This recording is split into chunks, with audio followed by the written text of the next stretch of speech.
I made the extremely tough decision to leave my husband last year after being with him for 21 years. We were married for 8 years.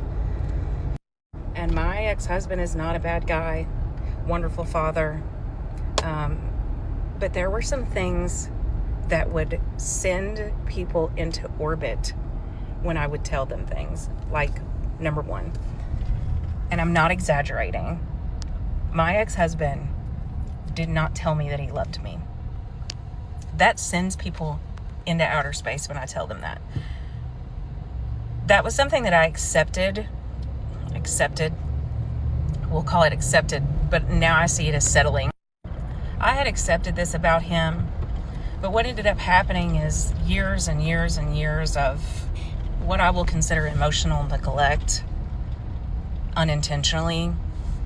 I began to resent him, and there's a few videos that I want to make of things that I've learned, especially with us coming up on 1 year divorced, and what I learned about divorcing the good guy and what a villain that makes you, how hard it is on your kids. I just want this to reach someone going through the same thing or thinking about divorcing the good guy. And if you have questions, if you have concerns that you have for yourself or your kids, drop it in the comments. I'd love for somebody to ask me something because I feel like my story can help somebody.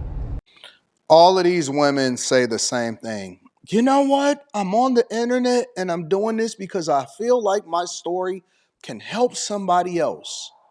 Well, here's my question. Did this create a better or a worse environment for your children? Because I didn't even know that you had children until you just mentioned it. Do you feel as though this is going to hurt and ruin the reputation of so-called quote unquote good guy, because everybody knows somebody that knows who you're talking about or who you're talking to when you decide to throw him under the bus on the internet? And then last but not least, do you think after a year of being divorced, and I'm assuming that you've probably tried to jump on an app or try to talk to somebody else, do you believe that you've actually had or made a smart decision because you were emotionally in a bad space because you started to resent him? Because for men, and I'm not saying that you shouldn't say I love you, but I can think of 10,000 worse things.